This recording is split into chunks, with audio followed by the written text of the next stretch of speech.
Vamos a comenzar con el tema del día de hoy. Hoy vamos a hablar de un tema muy interesante que se titula Karma y Dharma.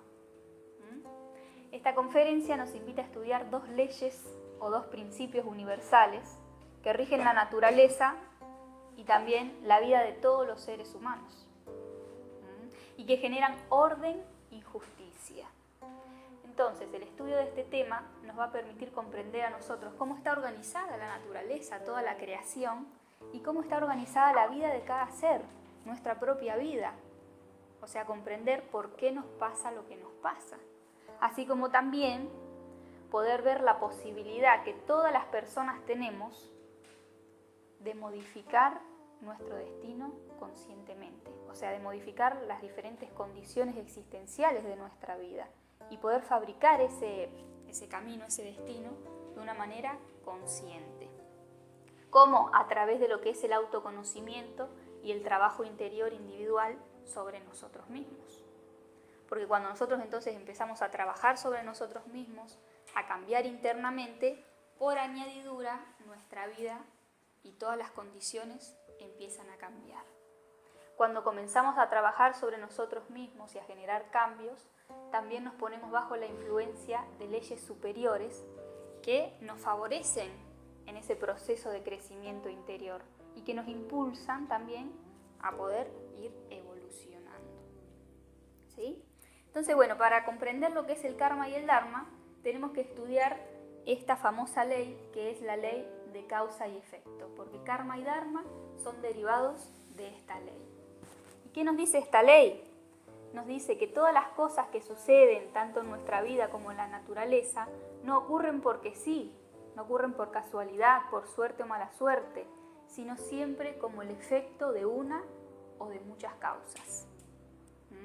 Nos dice que no existe efecto sin causa, ni tampoco causa sin efecto, porque todos los efectos que nosotros vemos provienen de una causa. ¿Sí? Todo tiene una explicación en la vida y a su vez toda causa que nosotros ponemos tiene siempre un efecto, repercute de alguna manera. Entonces vamos a ver diferentes ejemplos para poder entender cómo funciona esta ley en los diferentes campos de la vida. Por ejemplo, un ejemplo muy sencillo. Si vemos que nació una pequeña planta en el jardín de nuestra casa, eso no ocurre por casualidad, por suerte o por mala suerte. Eso tiene una explicación, tiene una causa, que pueden ser varias. Tal vez el vecino tiene una planta de esas, ¿sí? Y huele una semilla, entonces crece una plantita en mi jardín. A lo mejor yo estaba comiendo una fruta y tiré las cáscaras y las semillas en la tierra y esa semilla germinó y hizo que salga una planta. Tal vez alguien la plantó. Si nosotros observamos, podemos llegar a descubrir cuál es la causa de esa planta. Algo muy sencillo. Todos los desequilibrios climáticos, las catástrofes naturales, como lo puede ser un terremoto, un tsunami, ¿sí? Un incendio, las inundaciones, el calentamiento global, todo eso es efecto de muchas causas que los mismos seres humanos estamos poniendo todo el tiempo y que repercuten de esa manera. O sea que no es un castigo que pasen estas cosas, no es mala suerte, sino que es el efecto de muchas causas sumadas que repercuten de esta manera en la naturaleza. O sea, la naturaleza se expresa, ¿sí? A través de estos efectos. Cuando a una persona le duele la cabeza o tiene un malestar estomacal o lo que sea, pasó una mala noche, ¿eso qué es? ¿Mala suerte? ¿Casualidad? No, tiene una causa, que si nosotros nos observamos nos podemos dar cuenta. ¿Cuál es la causa de ese dolor de cabeza? De ese dolor de estómago, que pueden ser muchas, diferentes. A lo mejor comí algo muy pesado a la noche, me acuesto y no me puedo dormir. ¿Sí? Estoy toda la noche dando vueltas porque me cayó mal. Puede ser que una persona tenga una preocupación, una ansiedad, un problema y esté dándole vuelta todo el tiempo a la mente y no se pueda dormir y la cabeza se le empiece a estallar. Las causas pueden ser varias. Si nosotros las observamos, la vamos a descubrir. Y descubrir la causa es lo que nos lleva al cambio. Porque si yo descubro por qué me está doliendo el estómago, entonces puedo cambiar esas causas y no tener los mismos efectos. Y así pasa con todas las cosas. Ahora, esta ley también gobierna nuestra psicología, porque todos nuestros pensamientos son la causa de nuestras acciones. Todo comienza en el pensamiento, en la mente. Y todas nuestras acciones son la causa de todo lo que nos ocurre en la vida. Pensamiento produce acciones, acciones tienen sus efectos. Entonces, una persona que vive todo el tiempo, imagínense, con pensamientos de ira, de odio, que es mal pensada, que es desconfiada, lo que sea, todos esos pensamientos repercuten en su forma de ser. Y va a tener malas relaciones en su vida, en el trabajo, con la familia, con los amigos, va a reaccionar con ira, como efecto de sus propias acciones. Cuando una persona es perezosa, mediocre, puede considerar que todas las cosas que le pasan es por mala suerte, porque lo despiden del trabajo, porque tiene mala relación con los hijos, porque nunca puede cumplir, porque los trabajos le salen mal y los tiene que volver a hacer, y no se da cuenta que todo lo que le ocurre en la vida no es otra cosa que el efecto de sus propias acciones, por pereza, por mediocridad, ¿sí? Por complacer ese yo de quedarse 5 minutos más, por querer zafar con el trabajo y hacerlo así nomás de manera mediocre, y entonces lo tiene que volver a hacer, porque llega tarde a todos lados, entonces siempre tiene problemas con las personas, etc. Cuando una persona es tacaña y está siempre pensando en el céntimo, en cómo ahorrar, en cómo abaratar, va a tener un montón de problemas en la vida por causa de su yo tacaño. Y va a comprar cosas de mala calidad y se le van a romper y va a tener entonces que sufrir ese efecto, y puede considerarse también que siempre tiene mala suerte porque siempre todo le pasa a él, porque el coche se le rompe, porque lo otro también, porque siempre está renegando, perdiendo tiempo, y no se da cuenta que es el efecto de su yo tacaño. Una persona, una mujer que es vanidosa, que está siempre centrada en sí misma, en su figura, que solamente contempla su belleza exterior, lo superficial de su cuerpo, puede quejarse porque siempre atrae hombres lujuriosos, interesados, que solamente se fijan en su cuerpo físico, que no quieren nada más que eso. Pero eso es el efecto de sus acciones, ¿sí? Tanto de sus pensamientos, que siempre está pensando en eso, como de su forma de ser, de su forma de actuar, de a lo que ella le da valor, ¿sí? Entonces atrae siempre hombres interesados. Y esta chica puede querer y anhelar tener una persona que la ame, que la valore, pero no se da cuenta que con sus acciones se contradice. Entonces toda causa tiene un efecto, y esta ley nos invita a poner atención en nosotros mismos y a ver que todo lo que nos ocurre en la vida no es otra cosa que el efecto de nuestras propias acciones, que crean los escenarios de nuestra vida, las condiciones de nuestra vida.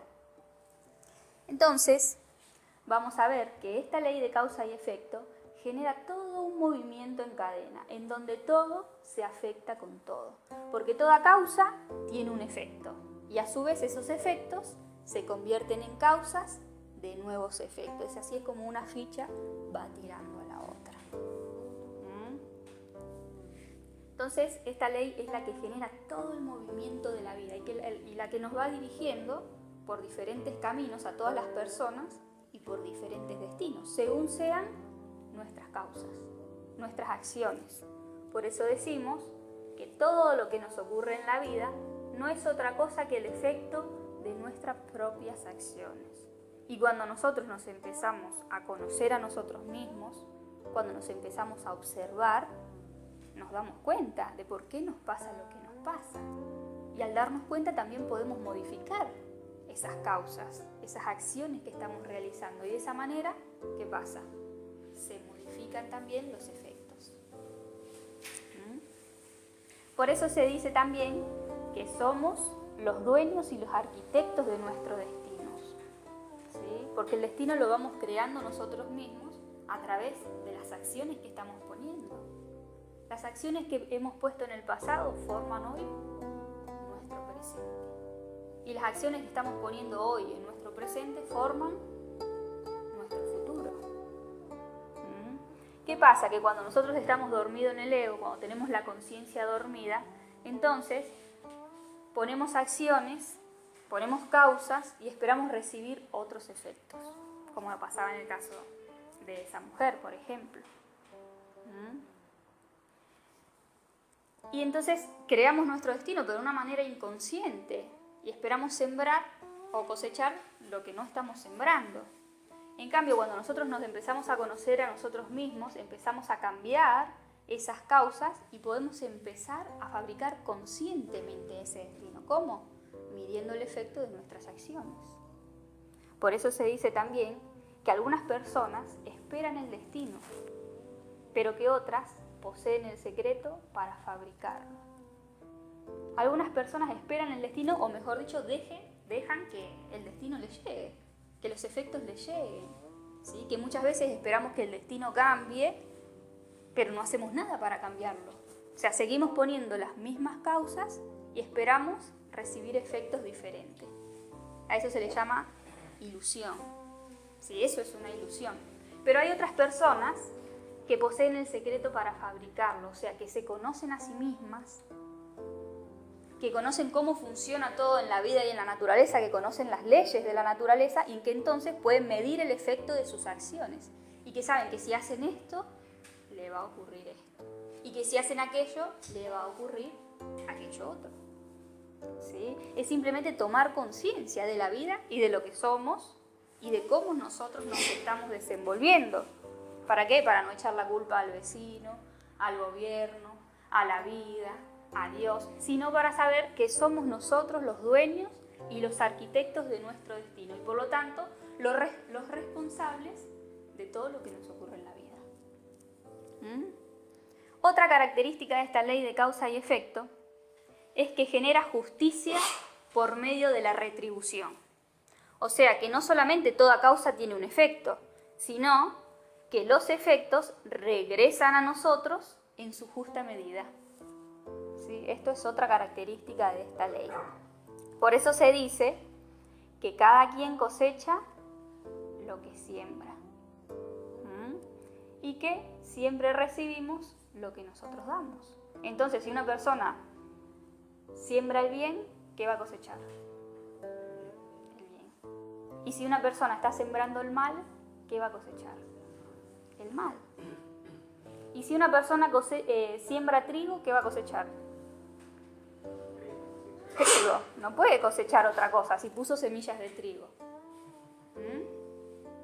Pero ¿qué pasa? Muchas veces sembramos trigo y esperamos cosechar aguacate.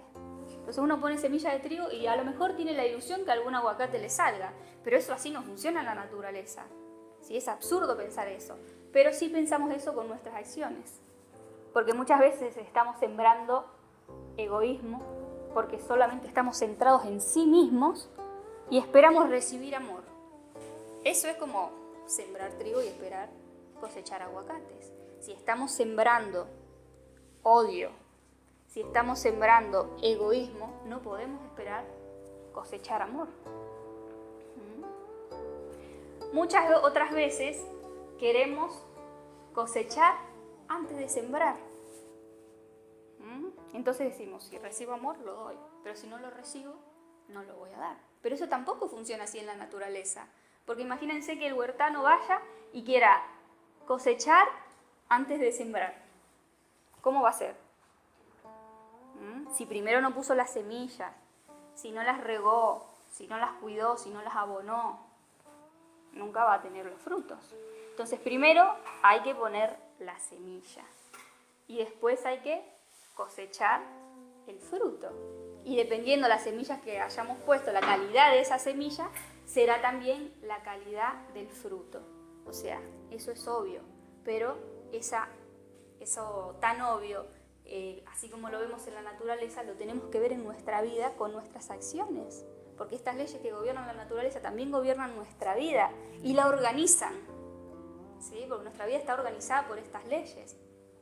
Y nosotros somos los arquitectos de nuestro destino y según la semilla que pongamos, entonces va a ser el fruto que tengamos en la vida. Pero esto funciona así exacta y matemáticamente.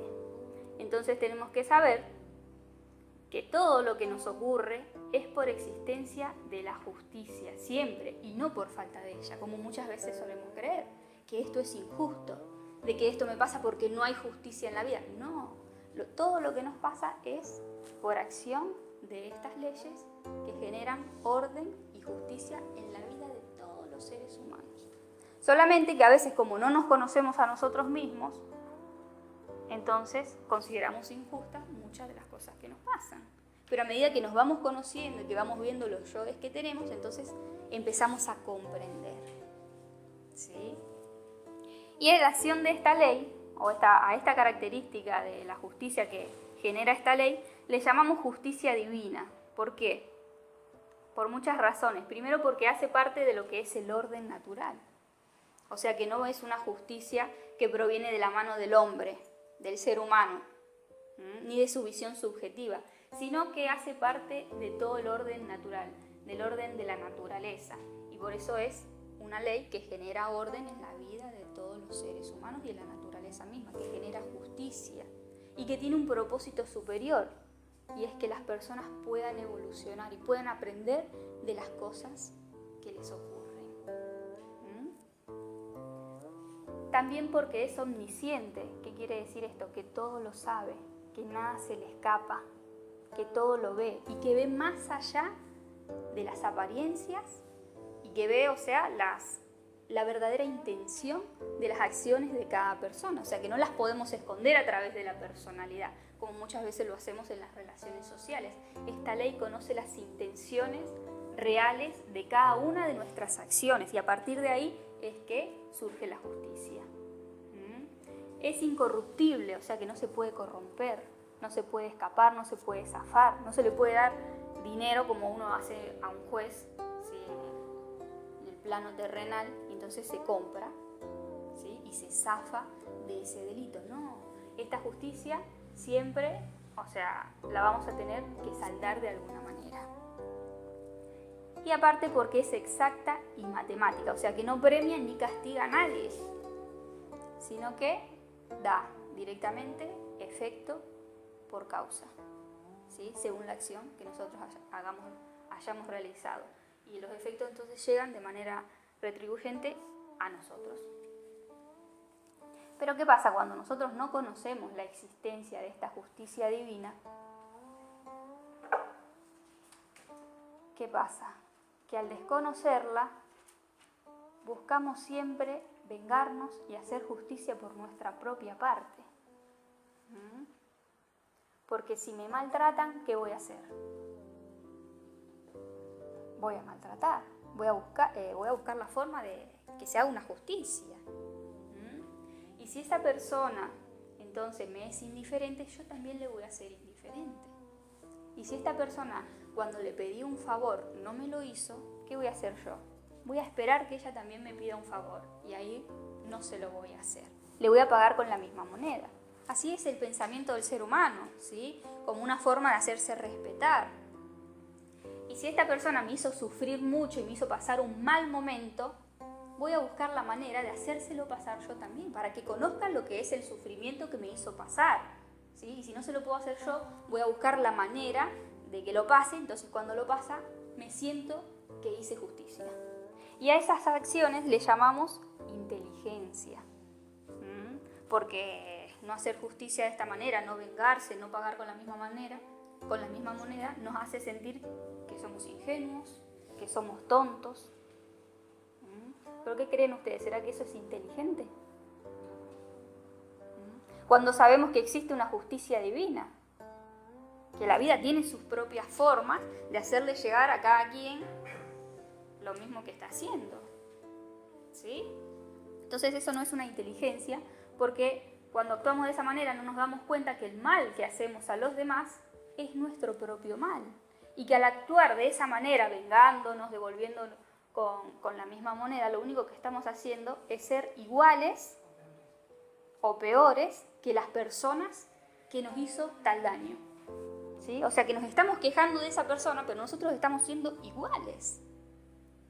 Y al ser iguales, nos quedamos entonces en ese círculo, en donde cobramos y tenemos que volver a pagar, y volvemos a cobrar y tenemos que volver a pagar. Entonces esta característica de la ley nos invita, ¿sí?, a dar un paso al costado, a superar esta visión tan inmadura de la vida y hacernos cargo de nuestro propio proceso interior, ¿sí? Y dejar que la vida haga justicia por ella misma, porque esa no es nuestra labor, hacer justicia. Sí tenemos que hacer justicia en nuestro interior, ¿sí?, midiendo el efecto de nuestras acciones, viendo cómo nosotros estamos actuando y ser justos nosotros.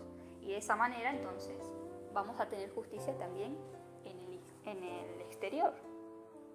Y que esta no es una forma de hacernos respetar, no, al contrario, nos estamos haciendo respetar por vengarnos. Entonces tenemos que cambiar ese chip, esa forma que nosotros tenemos y esa visión intrascendente de la vida y en todas las relaciones. Entonces, cuando nosotros estudiamos todas estas enseñanzas, nos damos cuenta que todos los maestros de sabiduría han enseñado lo mismo, porque esto es un principio universal de la vida y la base de lo que es la espiritualidad. Recordemos las palabras de Jesús cuando Él decía: a aquel que te golpee una mejilla, ponle también la otra. ¿Sí? O sea que no nos estaba enseñando a hacernos respetar a través de la venganza y hacer justicia por nosotros mismos, sino a vivir en concordancia con esta ley superior, sabiendo poner la otra mejilla, o sea, haciendo justicia en nuestro interior. Porque está escrito en la ley de los profetas: enfunda tu espada, porque el que a espada mata, a espada muere. O sea, nos está enseñando toda esta enseñanza de diferentes maneras. Todas las cosas que queráis que los demás hagan por vosotros, hacer vosotros por ellos. Trata a los demás como quieres ser tratado. Y Buda enseñaba exactamente lo mismo con otras palabras, porque toda la enseñanza del budismo se fundamenta en 3 principios fundamentales. No hagas mal a criatura alguna, cultiva el bien y purifica tu mente, porque el principio de todo está en la purificación de la mente y de ahí surge todo. O sea, 3 principios fundamentales que también nos están explicando la misma enseñanza. Y si nosotros estudiamos las enseñanzas de otros maestros de espiritualidad, vamos a encontrar exactamente lo mismo explicado de otras maneras. ¿Por qué? Porque todos ellos enseñaban a la humanidad, a las personas, a alinearse a ese orden natural. A alinearse al orden de Dios, porque Dios es la ley viva en la creación, ¿sí? Entonces, para mostrarnos y enseñarnos lo que era Dios, nos enseñaban las leyes y la manera en cómo uno tiene que vivir, adaptándose a esas leyes y de esa manera adaptándose al orden de Dios. Porque cuando uno va en contra de las leyes, va en contra del orden de Dios. Y cuando uno actúa así, de esta manera, a favor de las leyes de la naturaleza, entonces está actuando en concordancia con el orden de Dios. Y por eso es que todos enseñaban lo mismo. A mí me sorprendía cuando veo las enseñanzas de Buda, que estuvo 500 años antes de Cristo, las de Krishna en el hinduismo, que estuvo muchos años más antes de Buda, y todos enseñaban: trata a los demás como quieres ser tratado. ¿Sí? La misma frase con las mismas palabras. Yo decía, ¿cómo estas personas parece que se fueron copiando unas con otras? Y no, y es porque todos llegaron a comprender lo mismo, todos llegaron a ver los mismos principios universales y la misma forma de cómo el ser humano se tiene que unir a ese orden y organizar así su vida. ¿Sí? Una frase que todos sabemos, pero que es muy difícil de poner en práctica en la vida, en el campo de los hechos.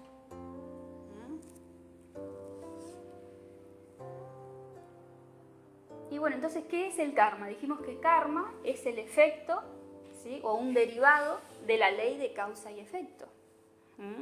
El karma viene siendo el efecto negativo que trae a corto, medio o largo plazo todas las acciones que realizamos a través de nuestro ego. O sea, cuando estamos dormidos en nuestro ego, cuando estamos dormidos en la ignorancia y en el egoísmo, realizamos acciones que tienen sus efectos. Y esos efectos son karma, que vienen con dolor y con sufrimiento. El karma siempre trae dolor y sufrimiento porque es el resultado de nuestras acciones basadas en la ignorancia, o sea, en el sueño de la conciencia y en el egoísmo. Imagínense que cuando una persona está tan centrada en su yo, cualquier yo que sea, ya sea el yo tacaño, o el yo de la envidia, o el yo de la ira, o el yo de la pereza, está tan centrada en satisfacer, ¿sí?, el placer de su yo, que ¿qué pasa? No se puede poner en el lugar de los demás, no nos podemos poner en el lugar de los demás cuando estamos buscando el placer y la satisfacción de nuestro yo, cuando estamos centrados en sí mismos. Tampoco podemos medir el efecto de nuestras acciones.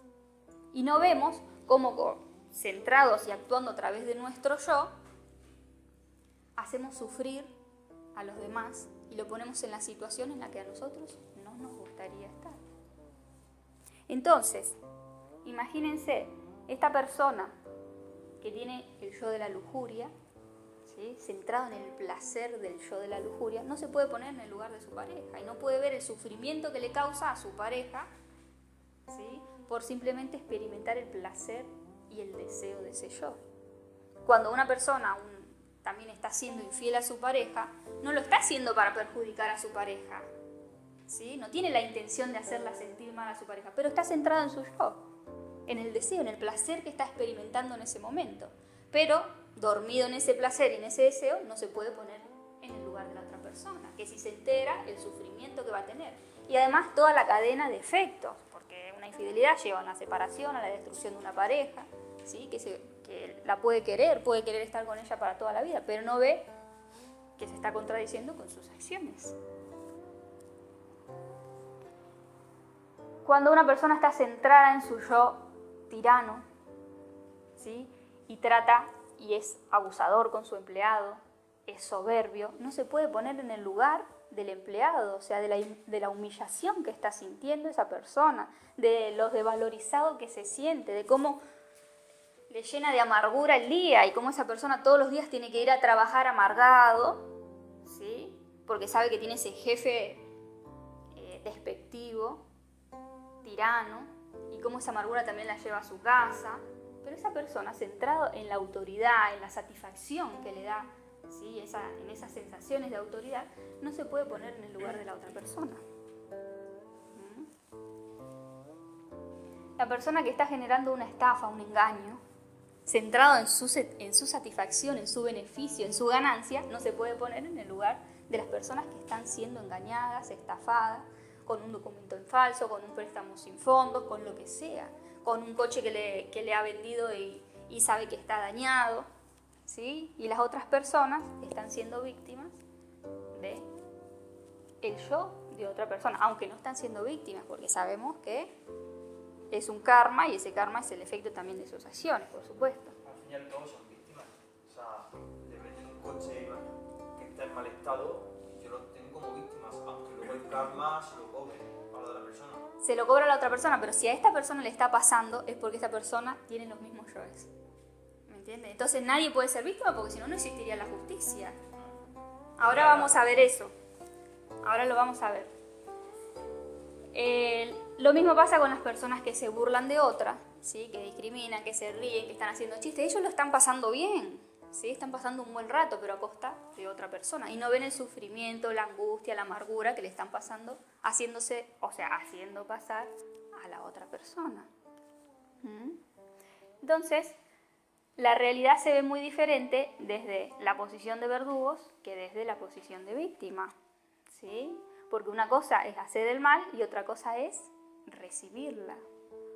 Las cosas parecen malas cuando a uno se las hace, pero cuando uno las está haciendo no parecen malas, ¿sí? Entonces cuando uno está en la posición de verdugo, ¿qué hace? Se justifica, dice esto no tiene nada de malo, ¿sí?, nos estamos riendo, deja de ser reflexivo, deja uno de observarse, tapa la voz de la conciencia que en un momento nos está diciendo que eso está mal, ¿sí? Y parece que no pasa nada. Pero cuando estamos en la otra condición y estamos sufriendo, ¿qué pasa? Nos preguntamos, ¿y por qué esto me pasa a mí? ¿Por qué tengo que recibir estos tratos? Y no me doy cuenta, ahí es cuando no me doy cuenta, que si yo estaría en la misma condición, estaría haciendo lo mismo. O que tal vez hago lo mismo a otras personas en otra condición, pero como no me conozco y no me observo, no me doy cuenta.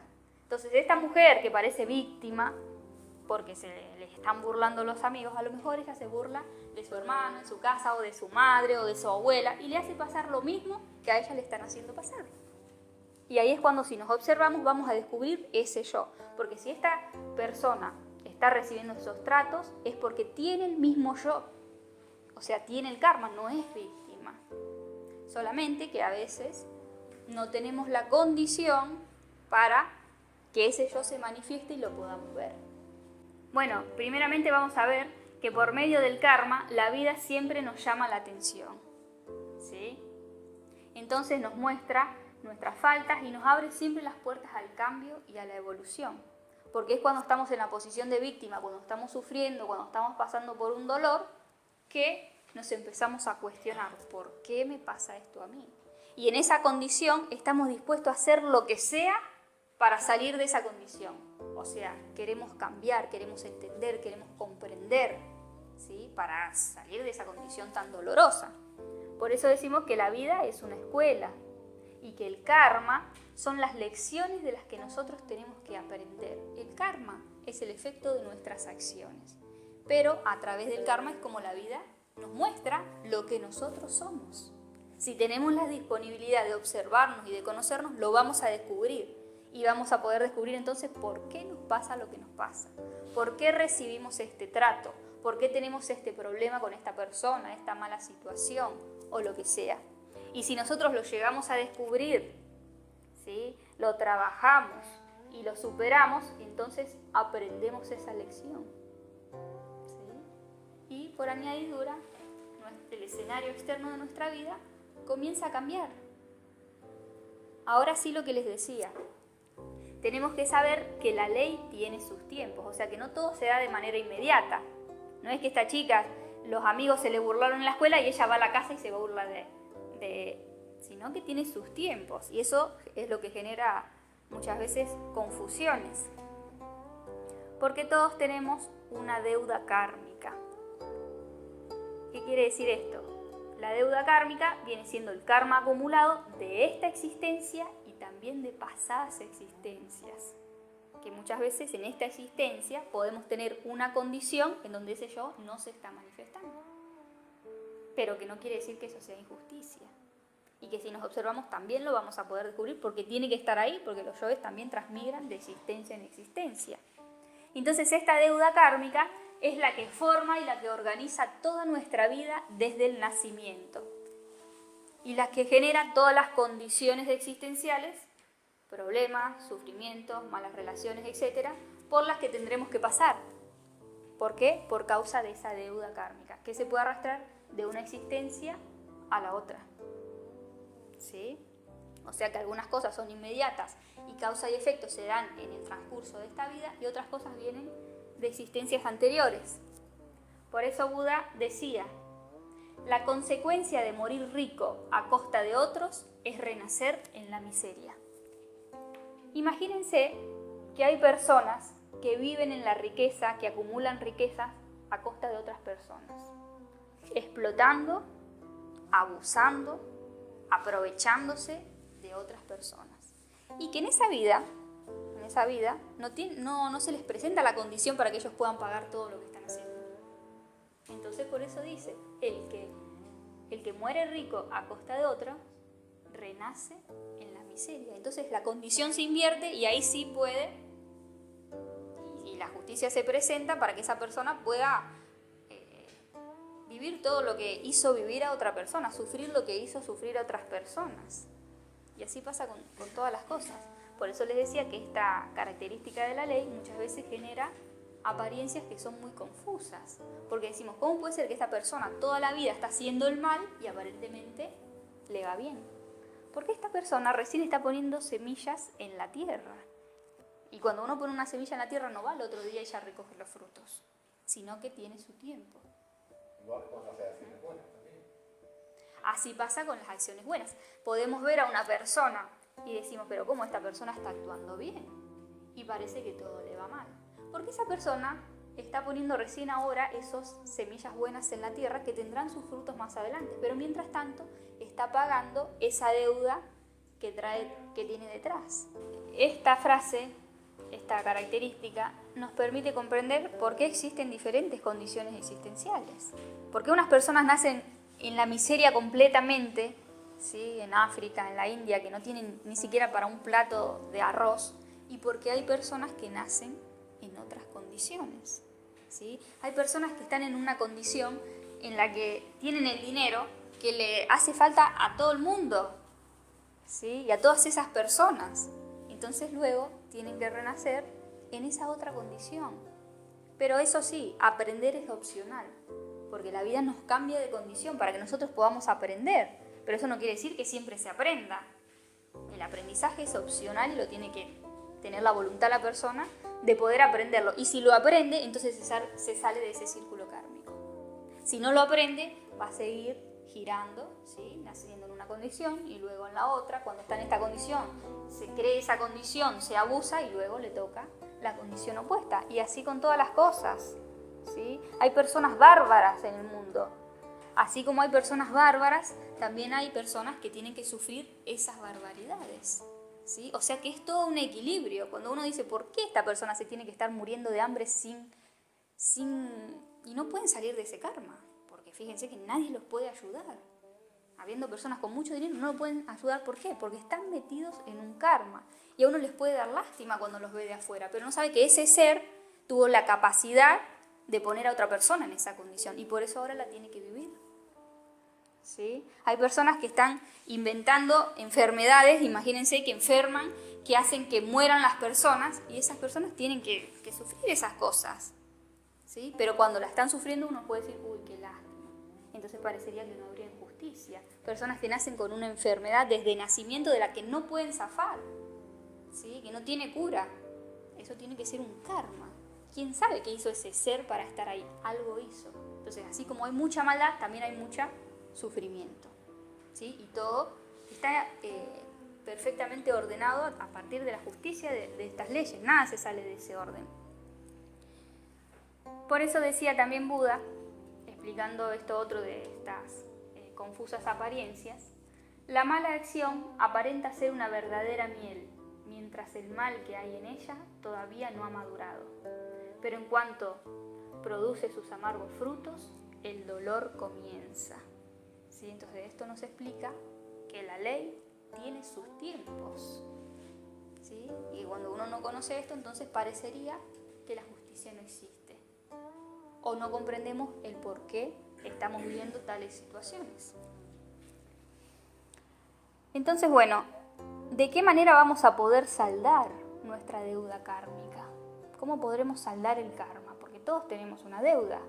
Algunos una deuda muy grande y otras pequeñas deudas por cobrar, ¿sí? Porque uno dice, bueno, nuestra vida es organizada por esa deuda kármica y a lo mejor tenemos, bueno, una mala relación con esta, estamos recibiendo un maltrato acá, tuvimos este problema con la familia, lo que sea. Bueno, todo eso responde a una deuda.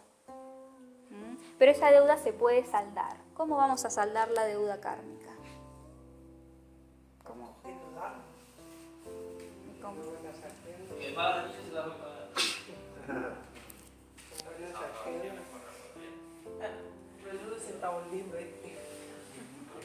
El karma se puede pagar de dos maneras. A través del dolor, ¿sí? Que es como lo pagamos la mayoría de las personas, o sea, efecto por causa, sufriendo la condición que nosotros hicimos pasar o que hemos puesto a otras personas, pasando exactamente por lo mismo. O también hay otra forma de pagar el karma, que es a través del amor, a través de obras rectificantes dignas de arrepentimiento, ¿sí? No solamente diciendo, lo siento, estoy arrepentida, sino que cuando uno empieza a conocerse a sí mismo y uno empieza a ver sus yoes, no solamente ve el yo, sino ve todo lo que ese yo ocasionó y las acciones que ese yo realizó en su vida, ¿sí? Y ese ver nos impacta tanto que surge desde el interior de nuestro ser un arrepentimiento y un anhelo de compensar, de saldar. a través de acciones dignas de arrepentimiento y de amor. Y entonces en ese momento es cuando nos ponemos bajo la influencia de una ley superior, que es la ley de la misericordia, o sea, la ley del perdón, porque todo aquel que se arrepiente, ¿sí?, merece ser perdonado. Entonces Jesús nos hablaba del perdón de los pecados. ¿Qué nos decía Jesús? Que hay un Dios todopoderoso, todo misericordioso, que tiene el poder de perdonar los pecados. Cuando una persona se arrepiente sinceramente y tiene el anhelo de rectificar sus acciones, sus pecados. También Él nos dijo que murió por el perdón de nuestros pecados. Pero eso no quiere decir que porque Jesús murió en la cruz, todos nosotros quedamos libres de pecados y de deudas kármicas, sino que toda su vida fue un camino, desde el nacimiento hasta la muerte, todo un drama cósmico que marcó un camino. Y que todo aquel entonces que sigue ese camino, que sigue y practica sus enseñanzas, puede saldar esa deuda kármica, puede ser perdonado sus pecados. Pero no solamente porque Él murió, sino aquel que sigue su enseñanza, su camino y la pone en práctica. Y Buda enseñaba exactamente lo mismo, pero no hablaba de pecados, Él hablaba de karma. Y Él decía que el karma se puede saldar con amor, de otra forma, poniendo a girar la rueda del Dharma. ¿Sí? Entonces, para poder entender qué es poner a girar la rueda del Dharma, tenemos que estudiar qué es el Dharma. Lo mismo. Es exactamente lo mismo que enseñaba Jesús, porque el Dharma es la práctica de la doctrina espiritual, o sea, la práctica de la enseñanza de todos los maestros, que nos lleva a la liberación, tanto interna como externamente. La práctica de la doctrina espiritual nos lleva a la liberación interna. ¿Por qué? Porque nos permite liberar la conciencia del ego.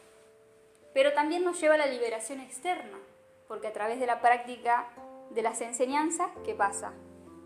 Saldamos esa deuda kármica. ¿Sí? Entonces, poner a girar la rueda del Dharma es poner en práctica la enseñanza en nuestra vida, que es lo mismo que seguir el camino, como decíamos, que fue lo que enseñó Jesús. Y esta rueda tiene toda una simbología, porque en el centro de esta rueda hay 4 líneas que forman la esvástica, que no se ve en esta imagen, que simbolizan las 4 nobles verdades de Buda. Las 4 nobles verdades que él descubrió. Y esta rueda tiene 8 rieles que simbolizan el óctuple noble sendero, que son los 8 principios fundamentales de toda la enseñanza que Buda dio. Entonces él decía poner a girar esta rueda, que es poner a girar su enseñanza. Y cuando esta rueda gira, entonces va limpiando el camino. ¿Sí? Va limpiando toda esa huella que está puesta en el camino, que es nuestra deuda kármica, la que organiza nuestra vida. Pero también tenía otra simbología esta rueda, que era poder llevar esta rueda por todas las aldeas, por todas las ciudades, por todas las provincias, infundiendo su enseñanza, que es el mismo servicio del apostolado que enseñaba Jesús. Entonces, a través de ese servicio desinteresado, compartiendo las enseñanzas con los demás, no solamente practicándolo uno, sino practicando lo que es ese sacrificio por la humanidad, podemos saldar esa deuda kármica y acceder a lo que es la liberación, tanto externa como internamente. Cooperar en nuestro propio proceso de desarrollo interior y compartir esa enseñanza con los demás, y de esa manera entonces convertirnos en colaboradores del plan de evolución de la humanidad. Toda esa es la enseñanza de lo que es el Dharma, porque así como existe la deuda kármica, también existe el banco del Dharma. Entonces todas nuestras acciones fundamentadas en el amor generan Dharma, y con ese Dharma se puede pagar el karma. Ahora el Dharma también nos permite acoplar nuestro desenvolvimiento al orden natural. Un orden natural fundamentado en el amor, porque el amor es la primer ley y a partir de esa surgen todas las leyes. ¿Cómo podremos acoplar nuestro desenvolvimiento entonces al orden natural? Cultivando el amor. Cultivando el amor. ¿Cómo? Poniendo en práctica las enseñanzas. Trata a los demás como quieres ser tratado. Perdona para poder ser perdonado. Devuelve el bien por el mal. Ponte en el lugar de los demás. Mide el efecto de tus acciones. Cultiva el bien. Purifica tu mente. No hagas mal a criatura alguna. Todos esos preceptos que son la base de la enseñanza y que nos permiten alinearnos a ese orden natural fundamentado en el amor, lo que nos lleva a la liberación tanto de la deuda kármica como de nuestro propio egoísmo. ¿Sí? Bueno, espero que les haya quedado claro.